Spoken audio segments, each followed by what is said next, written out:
This is Sara from Average Betty, and I am here with Adam Cho, executive chef of Rick's Cafe at Loews Lake Las Vegas.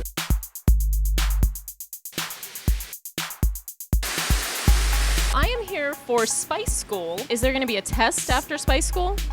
No, there's no test. But I can get college credit for this, right? You can get Rick's credit for it if you'd like. Tell me about spices. The first spice we have is za'atar. It's a Middle Eastern spice. It has things like sumac, sesame, and a little lemon peel. Traditionally, it's used in the Middle East with olive oil to dip bread in. But we like to use it to season fish. So what is the number one rule of thumb when working with spices? Well, first of all, spices really never go bad. You know, I always tell people it's like cereal. Cereal never goes bad, but if you leave it on your shelf too long, it kind of gets stale, loses flavor, loses some of the crunch. And spices are kind of the same way. But you don't want to ever leave them on your shelf for more than a couple months. The second spice we have is called a Moroccan barbecue spice. It's kind of a blend, kind of like a Moroccan style steak rub. It's not spicy, but it has a lot of bold flavors, cumin, some herbs. So I was speaking with Ed Bacher. My name is Ed Bacher. I'm the landscape supervisor here in Lake Las Vegas. And he told me that you guys are going to be planting an herb garden. Can you tell me about that a little bit and what kind of herbs you want to plant? Yeah, we want to create an herb and vegetable garden and be able to use them in our food and cooking it every day to kind of promote people to grow their own gardens and plant their own food. Does this tasting come with every session of Spice School? Sure, we do something different every time. You know, we want to make it exciting. We do different tastings and we have different themes. So first course, it's a scallop brulee. We take a seared scallop and we chill it, and then we add a little sugar and brulee it. So you got a nice little crust on the top with a little bit of sugar, and then we put a little yuzu and miso mango sauce with it. So, and along with spices, we like to talk about salt. We have a Alea sea salt, which is a red clay salt from Hawaii, and we have a smoked salt. It's a sea salt that is actually smoked, so it has a kind of this smoky barbecue flavor. So no Old Bay, no Lowry seasoning salt, no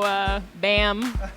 Well, Old Bay we use. We use Old Bay when we like make poached shrimp and things like that. So Old Bay is one of the ones that are very popular in any kitchen. Here is we have a little soup course, and we like to make something a little different. When you eat one of the skewers with the prosciutto, that saltiness will really kick in as well, so you get that salty sweet. And along with the salt, I like to introduce them to their cousin, the pepper. And we do a lot of different peppers like Szechuan pepper and white pepper. And one of the trendy peppercorns right now is pink peppercorn. It has a little hint of spice, but it's a lot more floral, and it goes really nice with sweet things. So here we have opaka. It's kind of a white Hawaiian fish, and we lightly seared it, and we added the za'atar seasoning before.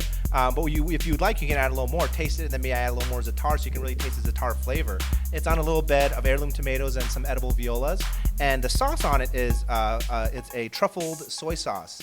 It's truffle oil, soy sauce, a little vinegar, and little fine herbs. What food do you make at home that you never order in a restaurant?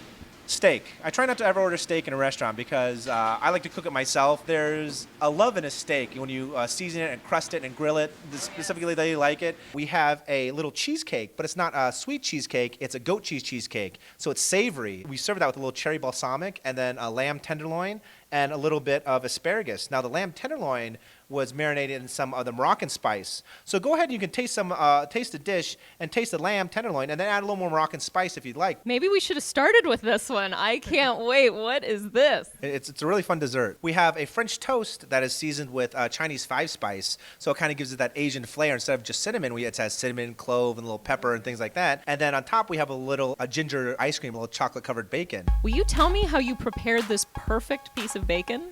So we got slab bacon. It's like uncut bacon. We kind of cut thick pieces, or you could buy thick cut bacon at the store. But the secret to cooking a really nice piece of bacon is kind of doing it low and slow. You don't want to do it in a pan, or you don't want to do it in the microwave, but if you can do it in the oven, maybe at like 325 degrees, and do it for like 10-15 minutes, it really gives it a chance for some of that fat to render out and the bacon to really get crispy without burning. Spice School at Rick's Cafe with Chef Cho is amazing. Tell me how people can get involved with us. We have a Spice School once a month. It's $20 per person. You can call the hotel and ask for the concierge, and they can sign you up for the next class. Thank you. Oh, no problem. We're glad you came out, and we're glad you had a good time. Get Adam Cho's honeydew and fennel soup, goat cheese cheesecake, and Chinese 5-spice French toast recipes at averagebetty.com. But if you can get past the thorns and scoop those all out, this is loaded with juice, and it's all drinkable.